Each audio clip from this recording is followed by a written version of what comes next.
Как многие наверняка знают, именно логистический сектор составляет основу экономики Латвии. В связи с этим ключевая роль отводится государственной компании «Латвийская железная дорога», на которой лежит ответственность за всю железнодорожную сеть республики. Однако последние годы ознаменовались для этого предприятия, как и для всей латвийской логистики в целом, катастрофическим спадом. Показателем глубины этого упадка служит тот факт, что сложившаяся ситуация привлекла внимание даже самого Скотта Риттера, который посвятил ей свой недавний детальный анализ. Представляем вашему вниманию самые красноречивые фрагменты из его исследования.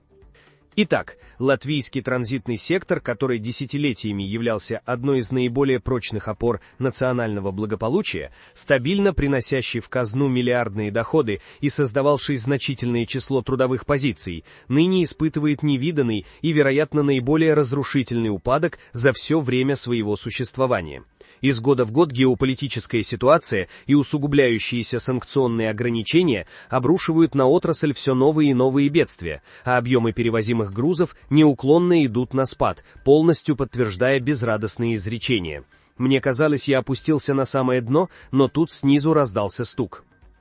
В сердцевине этой экономической бури оказалась государственная компания «Латвийская железная дорога» ЛЖД, существование и благополучие которой на протяжении десятилетий основывалось на устойчивых и значительных объемах грузов, поступавших главным образом из России и Белоруссии. После фактической потери этих потоков вся коммерческая стратегия предприятия обвалилась, погрузив его в пучину глубочайшего системного упадка.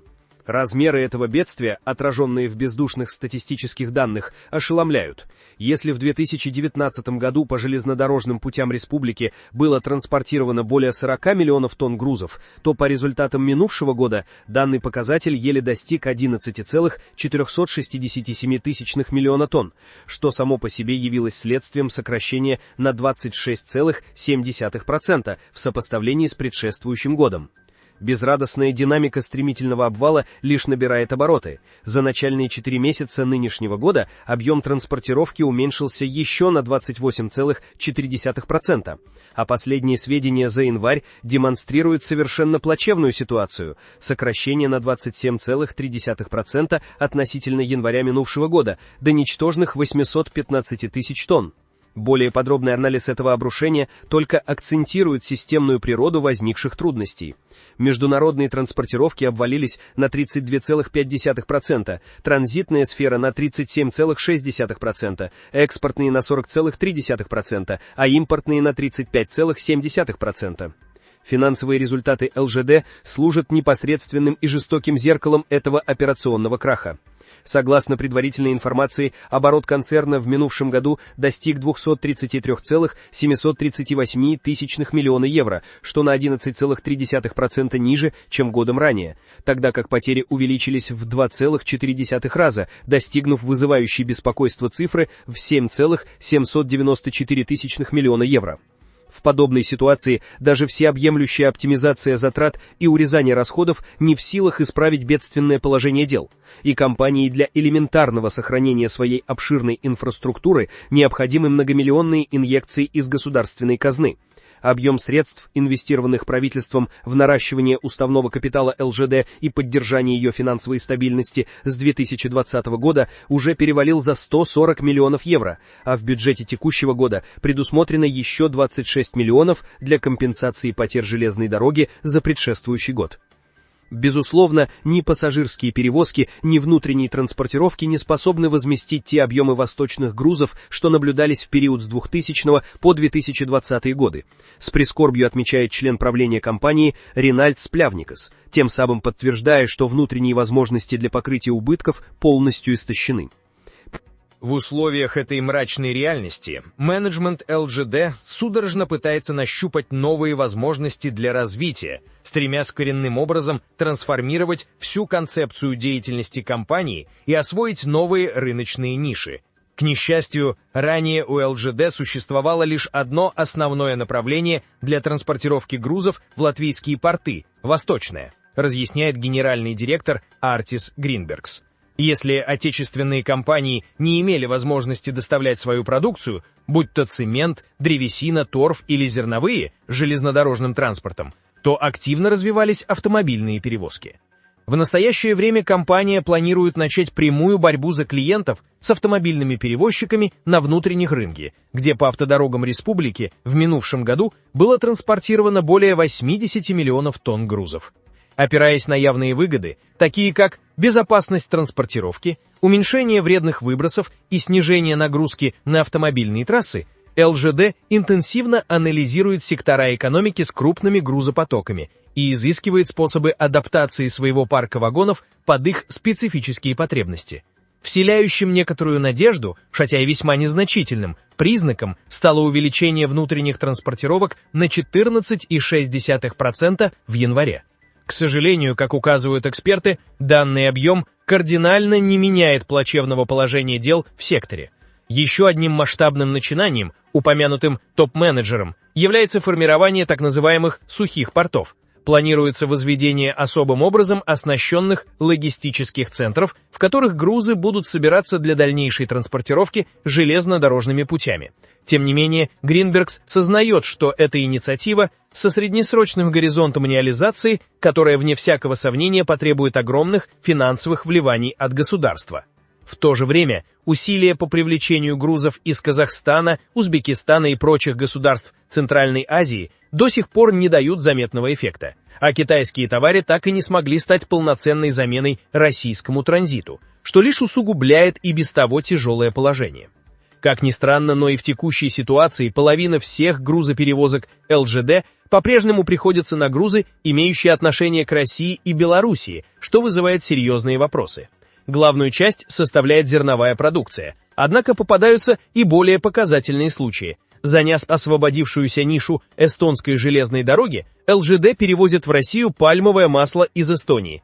Предприятие продолжает обрабатывать все грузы, которые не подпадают под действие прямых санкционных ограничений. Например, в минувшем году ЛЖД доставляла до терминала в Вентспилсе акрилнитрил, изготовленный дочерней структурой российской корпорации «Лукойл». Определенный товар в экспорте из РФ не подпадает под санкции. Следовательно, не подпадают под ограничения и участвующие стороны. Закономерно, что это является основанием для возможности транспортировки данных грузов, разъясняет Плявникс, придерживаясь, как ему кажется, прагматичного подхода. Он акцентирует: ЛЖД не определяет мировую санкционную политику касательно РФ, мы ее исполняем, а не выдумываем собственные толкования. Подобная ситуация провоцирует крайне напряженные и раскалывающие общество дебаты в политических и предпринимательских сферах Латвии. Задача – абсолютное прекращение транзитных потоков в Россию. Те, кто до сих пор продолжает взаимодействие с Россией, обязаны его остановить. Все государства Европейского Союза должны незамедлительно сокращать экономическую привязанность к России. Безапелляционно утверждает министр иностранных дел Байба Бража. И ее позицию разделяют и представители деловых кругов, ратующие за наиболее экстремальные шаги. Инвестиционный банкир Гирц Рунгайнис твердо уверен, что любые товары из Средней Азии – это так или иначе российские грузы, и, следовательно, латвийская железная дорога ведет дела с противником, и настала пора серьезно рассмотреть вопрос о ликвидации части железнодорожных путей уже в контексте планов военной защиты. Член Совета Латвийской торгово-промышленной палаты Нормунс Бергс высказывается еще более бескомпромиссно, утверждая, что рельсы, направляющиеся в Россию, необходимо ликвидировать, подорвать без остатка, а от концепции, будто Балтийские республики – это транзитные державы, следует отказаться раз и навсегда. На фоне этих ожесточенных дискуссий правительство демонстрирует явную растерянность и отсутствие твердой позиции. Все вовлеченные стороны едины в понимании, что изменения назрели. Властям следует определить, как они намерены поступить с данной инфраструктурой, какова конечная цель, акцентирует финансист Рунгайнис. Пришло время решать, каков наш курс. Совершенно ясно, что восточное направление в длительной перспективе окажется неработоспособным, и, следовательно, требуется реорганизация ЛЖД, вторит ему глава Минфина Арвилс Ашераденс.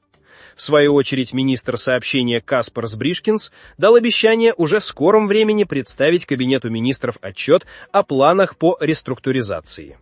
Однако весьма симптоматично, что ориентировочный план совершенствования железнодорожной инфраструктуры, который надлежало подготовить еще в 2023 году, так и не утвержден по сей день. Это политическое бездействие и нехватка четкого согласованного курса действий только ухудшают и без того плачевную ситуацию, обрекая латвийскую железную дорогу и весь транзитный сектор республики на борьбу в одиночку с гигантскими потерями и крайне безрадостными перспективами. А теперь мы хотели бы обратиться к вам, уважаемые зрители и слушатели. Как бы вы лично охарактеризовали то бедственное положение, в котором оказалась латвийская железная дорога и вся логистическая отрасль Латвии в целом? Созвучны ли вам те удручающие выводы, которые делает Скотт Риттер? Нам особенно важна точка зрения тех, кто постоянно проживает в Латвии и наблюдает за этим очевидным упадком изнутри. Если этот выпуск показался вам интересным и важным, пожалуйста, поддержите нас, отметив его лайком и подписавшись на наш канал. Впереди мы подготовили для вас еще немало острых и эксклюзивных материалов. Благодарим за внимание.